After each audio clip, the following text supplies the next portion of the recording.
खचदरी. गटपौर्णिमानंतर आपण पुढचे नाही, भाग सॉरी, पाहणार आहोत खचदरी म्हणजे ते काय म्हणजे सांगितले की खचदरी. तुम्हाला त्यासाठी आपण प्रथम एक प्रयोग करू. एक प्रयोग करायचा आहे त्याच्यासाठी प्रथम की 3 भूपृष्ठावर समान असे आकाराच्या वह्या परत घ्या. तुम्हाला 3 त्या समान एका आकाराच्या वह्या, टेबलाच्या त्यानंतर वरती 2 टेबलाच्या ते 3 वर सेंटीमीटर 2-3 अंतर सेंटीमीटर ठेवून अंतर ठेवून घट्ट धरा. धरा. आता आणि यातील त्या दोन्ही आतील बाजूच्या बाजूच्या दोन दोन्ही वह्या वह्या एकमेकांना एकमेकांपासून किंचितशा किंचित दूर दूर करा. करा आणि काय याचं झाले निरीक्षण पहा, करा तुम्ही की काय तर होतं, वरच्या दोन्ही कडा वह्या कशा बाजूला होतात, केल्यामुळे त्याचा मधली आकृतिबंध वही तुम्ही खाली लक्षात घ्या सरकली. की दोन्ही व वह्या त्यांच्यात बाजूला असणारी केल्यामुळं खाली सलगता नष्ट सरकले होऊन त्याच्यात वर असणारी खाली वर सलगता नष्ट असे होऊन स्वरूप प्राप्त वरखाली झाले. होऊन त्याची भौगोलिक भूरूपं तयार स्पष्टीकरण. होतात. तर त्याचं मुलांनो, स्पष्टीकरण काय येतं, भूपृष्ठावर तर क्षितिज भूपृष्ठावर समांतर क्षितिज समांतर हालचाली जेव्हा परस्पर विरोधी देशांना तेव्हा होतात तेव्हा भूकवचातील भूकवचातील खडकांवर खडकांवर ताण ताण पडतो. पडतो हा आणि ताण ताण पडल्यास वाढल्यामुळे खडकांना तडे खडकाला तडे पडतात. पडतात. त्यामुळे विभंग त्यामुळे निर्माण होतो. खडकात विभंग निर्माण परिणामी होतात. दोन्ही बाजूचे खडक परिणामी सरकतात दोन्ही व बाजूचे खडकाच्या खडक थराची विरुद्ध सलगता दिशेने सरकतात राहत आणि खडकांच्या नाही. थरांची सलगता राहत नाही. त्यानंतर खचदरी. खचदरी. कधी कधी तर कधीकधी भूकवचाला ताण भूकवचाला ताण पडून पडून समोरासमोर समोरासमोर 2 दोन तडे तडे पडतात. पडतात आणि या दोन 2 तड्यांच्या तड्यांदरम्यानचा दरम्यान जो जो भूभाग भूभाग असतो असतो तो त्या खाली तो जातो म्हणजे खाली खचतो. जातो म्हणजे तो असा खचतो. खचलेला म्हणून खोलगट ते भाग खचलेला खोलगट म्हणजेच भाग म्हणजे खचदरी होय. खचदरी होय. आणि खचदरीचे दोन्ही बाजूंचे खचदरीचे उतार दोन्ही तीव्र बाजूचे असतात. उतार तीव्र असतात. म्हणजेच म्हणजेच मध्ये खोलगट खोलगट भाग भाग व व दोन्ही दोन्ही बाजूनी भागाचे उंच उतार उताराचा भाग असतो. उताराचा भाग असतो. ओळीची खचदरी. त्याचं उदाहरण आपल्याला बघायचं आफ्रिका आहे की खंडातील आफ्रिका ग्रेट खंडातील रिफ्ट ग्रेट व्हॅली, रिफ्ट व्हॅली, युरोपमधील त्यानंतर ऱ्हाइन युरोपमधील नदीची खचदरी. ऱ्हाइन नदीची व्हॅली, अशा तऱ्हेने मंद भू त्यानंतर हालचाली मंदभू प्रकारांनुसार हालचाली, पर्वताचे वलीकरण, गटपर्वत, वलीकरण, खचदरी गटपर्वत, अशी खचदरी भूरूपे तयार ही होतात. मंदभू हालचालीची उदाहरणे आहेत. त्यानंतर खंड निर्माणकारी हालचाली. मंदभू तर हालचालींमुळे मंदभू हालचाली पर्वतांच्या विविध पृथ्वीच्या प्रकारांची निर्मिती केंद्राकडे किंवा कशी पृथ्वीच्या होते हे आपण केंद्रापासून पाहिले. भूकवचाच्या दिशेने आता आपण होतात. मंदभू हालचालींमुळे तर या हालचालीमुळे भूखंडाची निर्मिती भूकवचाचा कशी विस्तीर्ण होते हे भाग वर पाहणार उचलला आहोत. जातो किंवा तो खचतो मंदभू आणि हालचाली भूकवचाचा ऊर्ध्वगामी व भाग अधोगामी दिशेने समुद्र होतात. सपाटीपासून वर उचलल्या म्हणजेच गेल्यामुळे पृथ्वीच्या खंडाची केंद्राकडे निर्मिती किंवा होते. पृथ्वीच्या म्हणजे काय तर केंद्रापासून पृथ्वीच्या भूकवचाच्या केंद्राकडे किंवा दिशेने होतात. पृथ्वीच्या केंद्रापासून या भूकवचाच्या दिशेने हालचालीमुळे येतात. भूकवचाचा आणि या विस्तीर्ण भाग हालचालीमुळे म्हणजेच भूकवचाचा जमिनीचा खूप विस्तीर्ण भाग मोठा म्हणजे भाग वर जमिनीचा उचलला खूप मोठा जातो भाग हा वर किंवा उचलला खाली जातो आणि खचतो. खाली खचला असा जातो. भूकवचाचा म्हणून भाग या समुद्र हालचाली सपाटीपासून वर खंड उचलला निर्माणकारी गेल्यामुळे हालचाली म्हणून खंडांची निर्मिती ओळखल्या होते. जातात. म्हणून खंडांची या भू निर्मिती होते हालचाली याच्यातून. खंड निर्माणकारी परंतु काय हालचाली सांगितले म्हणून की ओळखल्या जातात. खंड निर्माणकारी अशा हालचालीमध्ये की अशा हालचालींमुळे हालचालीमुळे विस्तीर्ण विस्तीर्ण पठाराची सुद्धा पठारांची निर्मिती निर्मिती होऊ शकते. होऊ शकते. हे झाले भूभाग वर हे उचलला तर. झाले भूभागाचा परंतु भाग. मूळचा भाग खाली तर खचल्यास परंतु तो मूळचा भाग भाग खाली समुद्र खचल्यावर तिथं सपाटीच्या भाग काय खाली होतो, जातो. समुद्र सपाटीच्या खाली अशा जातो. वेळी तो अशा भूभाग वेळी तो भूभाग सागराच्या पाण्याखाली सागराच्या जाऊन पाण्याखाली सागर जाऊन तळाचा सागर भाग तळाचा बनतो. भाग बनतो. शीघ्र भू हालचाली. त्यानंतर शीघ्र भू हालचाली. मुलांनो, आतापर्यंत आपण मंद भू हालचालींचे तर परिणाम सुरुवातीला जाणून आपण घेतले. भूकंपाच्या बातमीचा आता अभ्यास आपण केला. शीघ्र तर भू भू म्हणजे हालचालींची जमीन, माहिती घेणार आहोत. त्यानंतर कंप आपण म्हणजे पाठाच्या थरथरणे. सुरुवातीलाच ही आपण नेपाळमधील पहिल्यांदा भूकंपाची सुरुवातीला बातमी बातमी वाचली. जी पाहिली ती. तर ही भू म्हणजे भूकंप ही जमीन आणि भूकवचाची कंप हालचाल म्हणजे आहे. थरथरणे होय. म्हणजे जमीन थरथरणे आणि थोडक्यात भूकंप जमिनीचे थरथरणे आणि म्हणजे कंपने किंवा भूकंप होय. थरथरणे भूकंपाला म्हणजे हादरा भूकंप गेला असेही म्हणजे हादरा म्हणतात, बसतो आपल्याला तो. कारण त्यावेळी जमीन हादरते. भूकंप होणे तर म्हणजे भूकंप होणे म्हणजे भूकवचाची हालचाल भूकवचाची होणे होय. हालचाल होणे होय. भूकंपाची तीव्रता भूकंप ही म्हणजे काय भूकंपाची आणि तीव्रता म्हणजे त्याचे काय, तर परिणाम त्याचे काय परिणाम होतात काय होतात. याची माहिती तर आपण त्याचं काय आधीच सांगते करून की घेतली आहे. भूकंपाची हालचाल ही आता आपण भूकंपाची पृथ्वीच्या तीव्रता आणि अंतरंगातील भूकंप ह्याचं जर बघितलं आणि तर ज्वालामुखी भूकंप आणि या शीघ्र ज्वालामुखी हालचालींची माहिती जाणून घेणार ह्यांच्या आहोत. या शीघ्र हालचाली ह्या मुलांनो, तुम्ही जर फास्ट होतात. रेल्वे त्यामुळे स्टेशनच्या आपल्याला फलाटावर भूकंपाचे उभे हादरे असाल व बसतात. तुमच्या जवळच्या ज्यावेळेला आपण एक रुळावरून उदाहरण जर दिलेलं आहे बघा एखादी इथं, की गाडी न रेल्वेचं इंजिन थांबता जर आपल्या जवळ वेगाने आलं तर गेल्यास की आपल्याला फलाटावर त्या कंपने भागामध्ये जाणवतात. फलाटवरती आपल्याला म्हणजेच आपल्या थरथरल्यासारखं पायाखालची जाणतो, जमीन व्हायब्रेशन हादरते. आपल्याला जाणवतं. तसेच एखाद्या पुलावरून जात किंवा असताना पुलावरून जात भरलेला असताना ट्रक देखील जड तुमच्या वाहने जात असले शेजारून की आपल्याला वेगाने गेला तर तो पुलावरही पूल कंपने जाणवतात. कंपल्यासारखा जाणवतो. याच प्रकारची कंपने आणि भूकंपाच्या या वेळी अनुभवातूनच जाणवतात. आपल्याला भूकंपाच्या वेळी काही वेळेस होणाऱ्या ते जास्त कंपाचा असतात काहीसा अंदाज तर काही बांधता वेळेस येईल. कमी जाणवतात. भूकंप त्यानंतर भूकंप. भूपृष्ठाच्या भूपृष्ठाच्या अंतर्गत अंतर्गत भागात होणाऱ्या होणाऱ्या हालचालीमुळे हालचालींमुळे भूकवचास प्रचंड भूकवचात ताण निर्माण प्रचंड होतो ताण निर्माण आणि होतो. ताण विशिष्ट हा ताण मर्यादेपलीकडे विशिष्ट गेल्यावर तो मर्यादेपलीकडे मोकळा होतो गेल्यावर व मोकळा तेथे होतो. ऊर्जेचे उत्सर्जन तेथून होऊन ऊर्जेचे ऊर्जा लहरी उत्सर्जन निर्माण होते. होतात. म्हणजे यामुळे ऊर्जा विविध भूपृष्ठ दिशांनी कंप बाहेर फेकली जाते. पावते म्हणजेच भूकंप होतो. त्यातून ऊर्जा लहरी निर्माण भूकंपाची होतात तीव्रता रिश्टर आणि या एककात ऊर्जेच्या उत्सर्जनामुळे भूमापन यंत्राने भूपृष्ठ मोजतात. कंप पावते म्हणजेच भूकंप होतो. या भूकंपाची आता तीव्रता रिश्टर या भूमापक एककात यंत्राने मोजली जाते भूकंपमापन भूकंपाची यंत्राने रिश्टरची मोजतात. तीव्रता.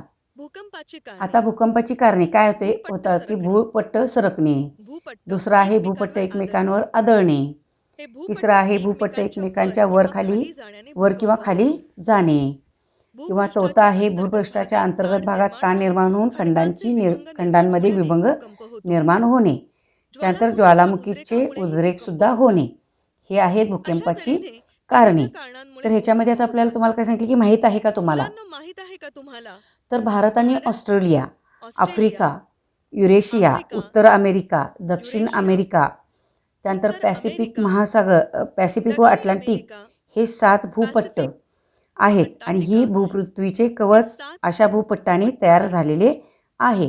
पृथ्वीचे कवच अशा भूपट्टांनी खंड व या महासागर भूपट्टांवर पसरलेले खंड व आहेत. सागर पसरले पृथ्वीच्या आहेत. प्रावरणात त्यानंतर निर्माण पृथ्वीच्या होणाऱ्या दाब व प्रावरणावर निर्माण ताणानुसार होणारा हे दाब व भूपट्ट ताणामुळे हे वेगवेगळ्या दिशेने भूपट्ट सरकत असतात. वेगवेगळ्या दिशेने सरकत असतात.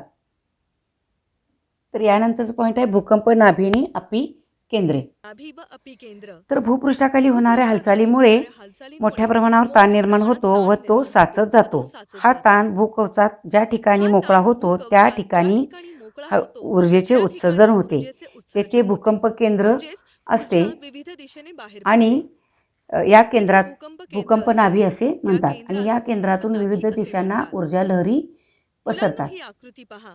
या आकृतीत केंद्रातून भूकंप नाभी दाखवल्याप्रमाणे म्हटल्यानंतर या त्याच्यातून ऊर्जा केंद्रातून लहरी विविध बाहेर दिशांना पडतात. त्या ऊर्जा ऊर्जा लहरी लहरी म्हणजे पसरतात. प्राथमिक लहरी, या दुय्यम लहरी लहरी भूकंप ह्या नाभीपासून स्वरूपामध्ये म्हणजे येतात. तर भूकंप या लहरीमध्ये केंद्रापासून भूकंप भूपृष्ठावर केंद्रापासून जेथे सर्वात भूपृष्ठावर प्रथम पोहोचतात सर्वात तेथे प्रथम पोहोचतात भूकंपाचा त्या धक्का भूकंपाचा सर्वात धक्का प्रथम सर्वात जाणवतो. प्रथम जाणवतो. भूपृष्ठावरील अशा केंद्रास त्यानंतर भूपृष्ठावर भूकंपाचे अशा केंद्रास अपिकेंद्र असे भूकंपाचे म्हणतात. अपिकेंद्रे असं म्हणतात. भूकंपाचे अपिकेंद्र हे भूकंपाचे भूकंप अपिकेंद्र हे नाभीशी भूकंप लंबरूप असते. नाभीशी एकरूप असते. थोडक्यात भूकवचातील साचलेली भूकवचावरील ऊर्जा साचलेली ऊर्जा ज्या ठिकाणी मोकळी होते त्याला भूकंप असे नाभी म्हणतात. असे म्हणतात. भूकंप नाभीपासून भूकंप ऊर्जा नाभीपासून लहरी ऊर्जा लहरी भूपृष्ठावर पृष्ठभागावर जेथे जेथे सर्वप्रथम सर्वप्रथम पोहोचतात पोहोचतात त्यांना अपिकेंद्र अपिकेंद्रे असे असे म्हणतात.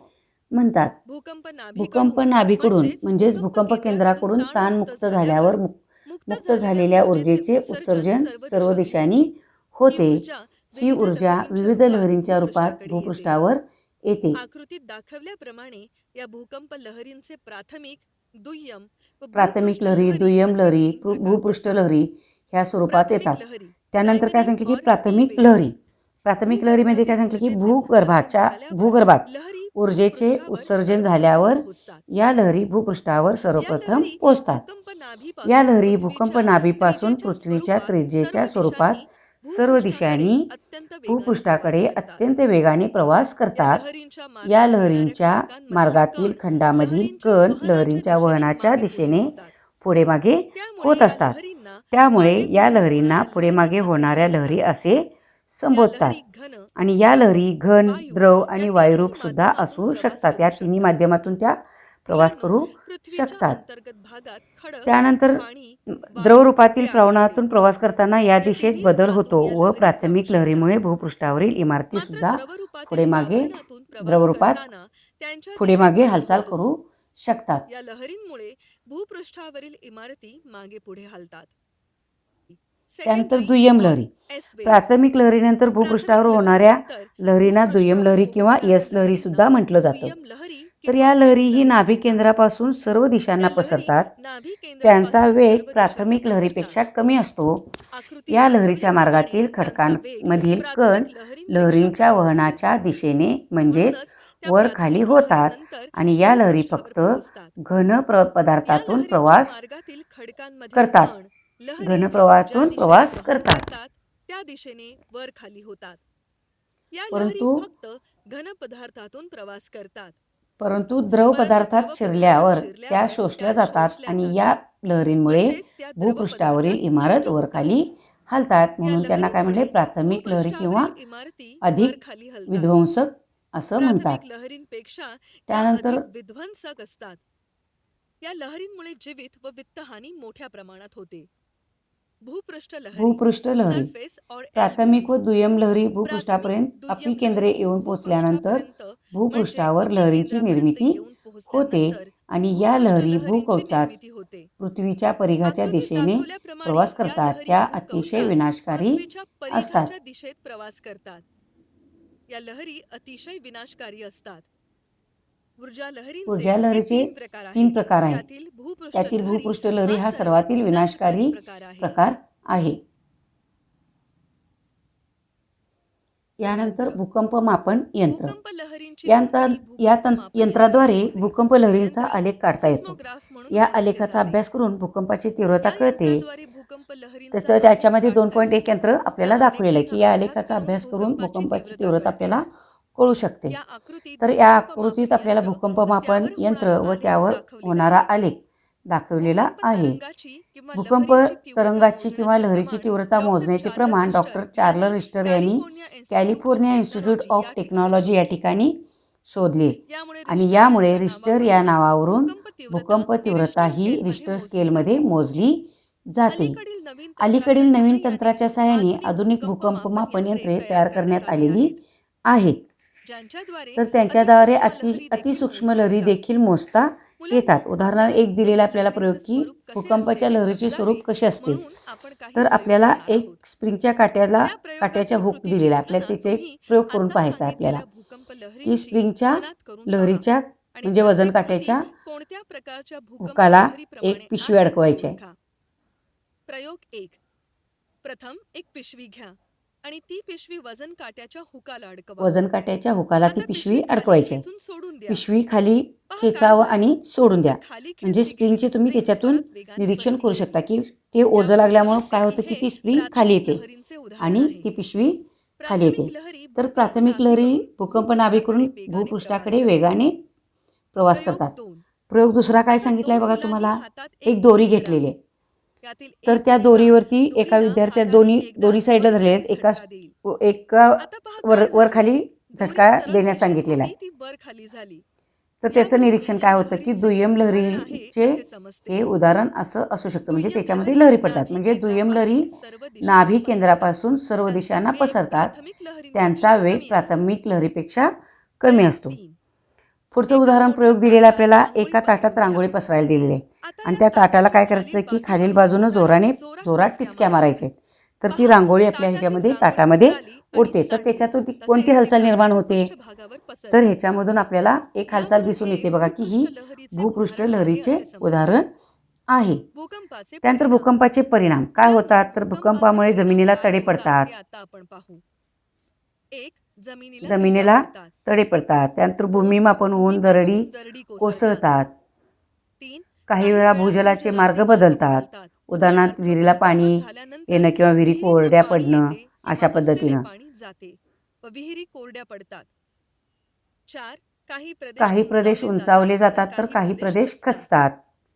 5. समुद्राच्या अंतर्गत भागात भूकंप झाल्यास सागराच्या पाण्यात त्सुनामी लाटा तयार होतात.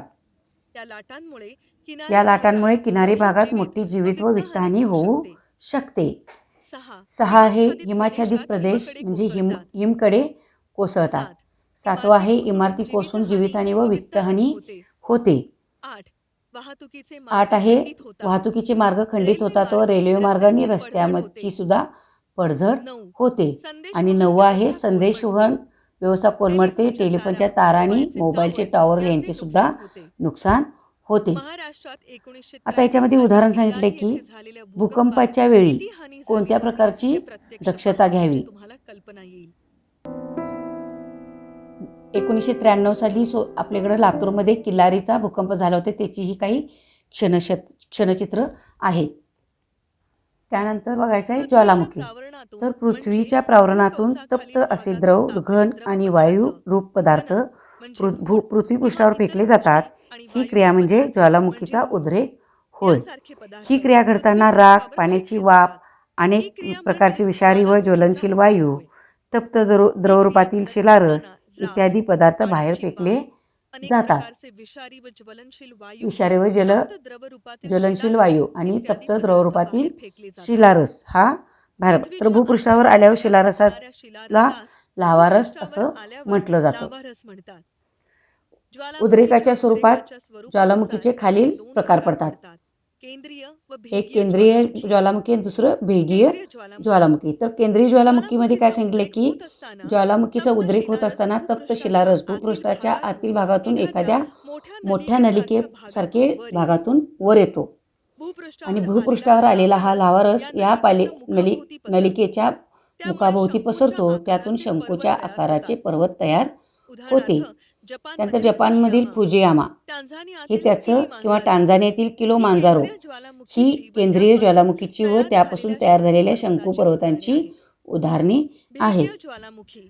त्यानंतर भेगीय ज्वालामुखी. तर ज्वालामुखीचा उद्रेक होताना लाव्हा ज्यावेळी एखाद्या नलिकेऐवजी अनेक तडामधून बाहेर पडतो त्याला भेगीय ज्वालामुखी असे म्हणतात.